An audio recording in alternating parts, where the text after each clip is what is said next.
Ethan's leftovers done for good. But whatever, I we'll see. wouldn't say it's done for good. All I said is that it's, I would like to take a pause from it. That's all. People are saying rip leftovers. Yeah, yeah, probably. And a lot of people are disappointed by that. It'd been going for a while, and I felt like we were hitting a good groove. But on one hand, people are saying, Ethan, someone take Ethan's phone.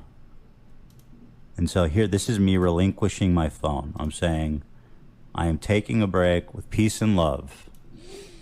My fear with the show is just basically that, for the time being, is that there's going to be a lot of more episodes that are going to make people really angry, and it's going to be really upsetting.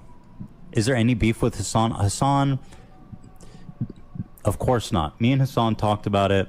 We're friends, first and foremost, above everything.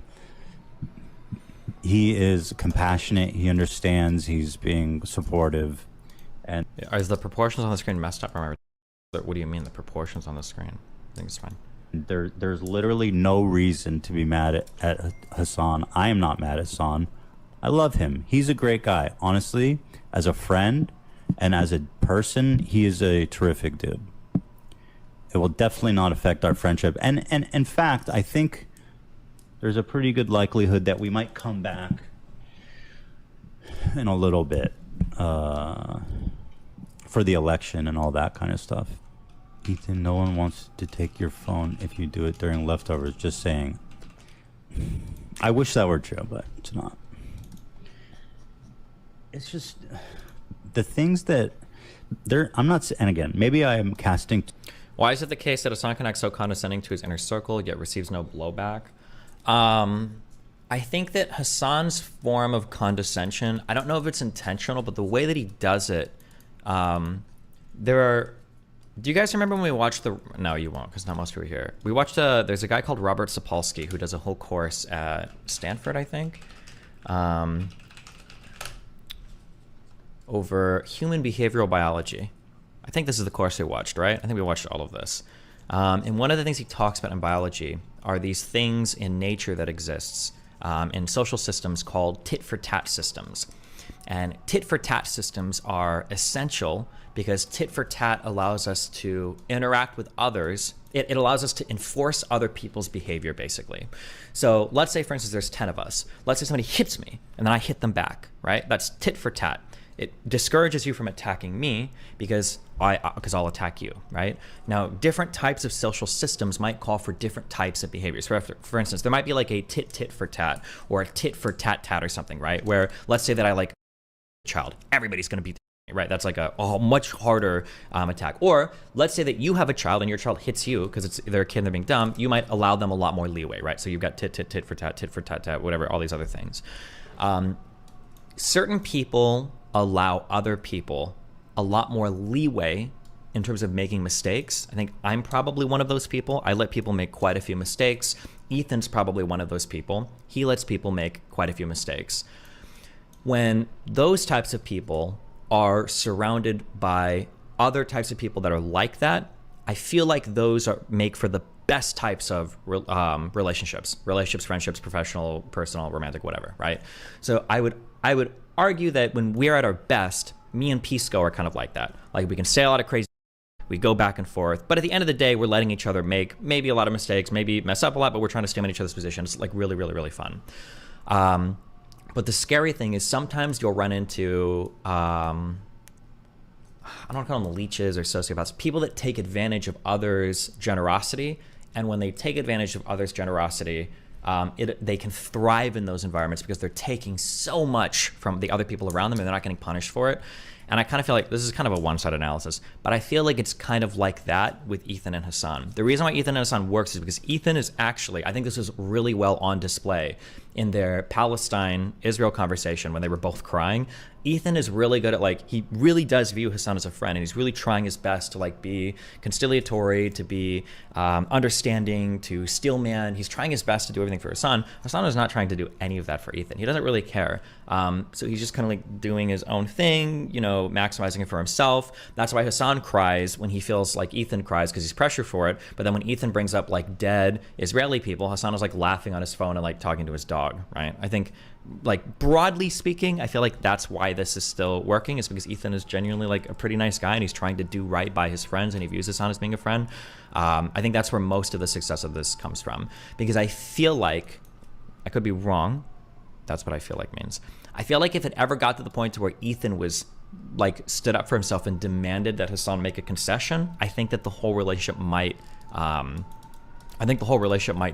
devolve at that point. It might be over. If Ethan's like, listen, I need you to say that, like, this is not okay, that these victims exist on Israel's side, that the Palestinian woman is not the same as like the way that Hamas records it, I don't think Hasan would ever make those concessions, and then I think the relationship would deteriorate. Yeah. That'd be my guess. But I could be, you know, I could be totally wrong. But.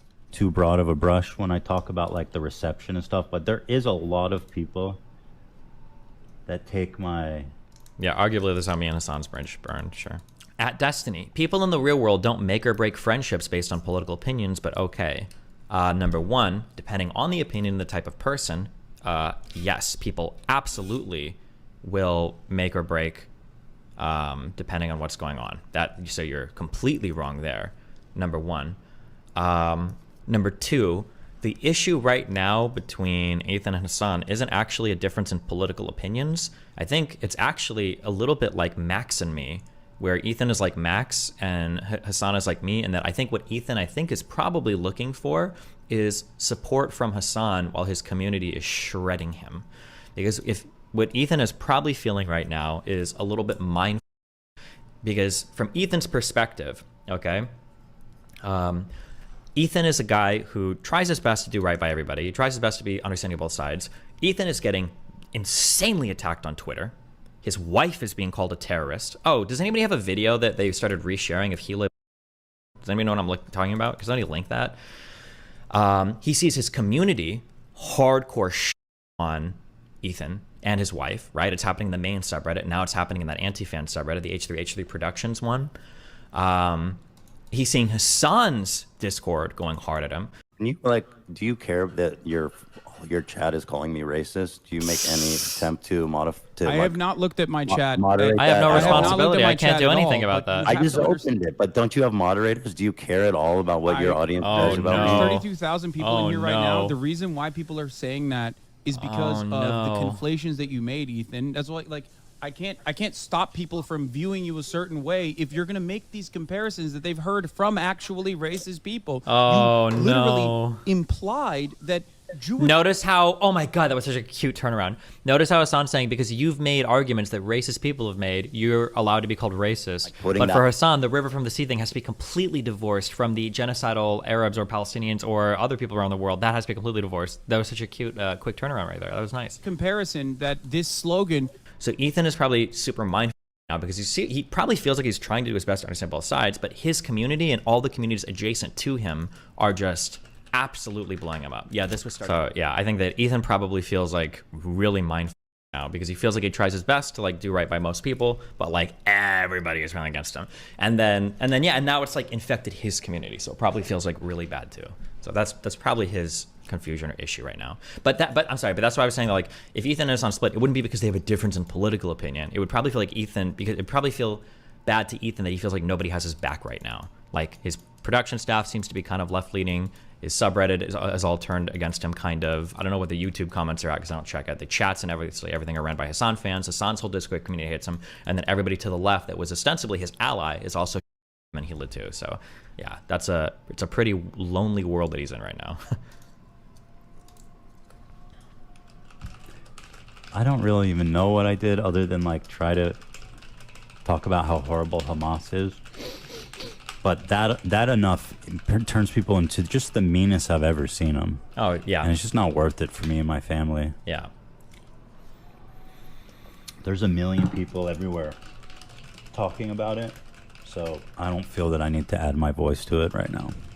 Yeah, the biggest issue with Ethan is that he refuses to accept that he's partially responsible for the way his community acts. He acts just as gross as them when it's about conservatives. A little bit. That's probably a little true. Yeah. But he probably thinks that this is like a principled position, acting mean towards conservatives because we disagree with them principally, maybe. He didn't think that that same behavior would be applied to him. Like, in a way, I kind of ran into this when I used to attack conservatives all the time. I ran into these issues because I didn't realize that my fan base was getting hardcore left, and that if I had some positions that were a little bit more center of the road or more right-leaning, like I like guns, right, that my community might go insane on me. So, yeah, he's probably figuring that out, but that's a really hard thing to intuit. All of this stuff is hard to intuit. Like, you're not gonna have strong intuitions about leading tens of thousands or millions of people, you know? How is everyone against Israel pro-Hamas, but they don't voice the same for the Uyghurs or China? Remember, a lot of this analysis is done via what the United States or the West supports. Don't forget that. So the Uyghur and the China, who the cares, right? Kashmir in India, who the cares? Like, you know, any of the dozens of genocide, not dozens. How many genocides are happening in Africa? Isn't it like 6 or 7? Might be less. I don't remember. I don't know them all. But like these things, if the U.S. is not involved, people don't really care that much. I appreciate that, Destiny. All right, bye. Remember to hit that like and subscribe, and don't forget the notification bell so that my videos show up right in your feed.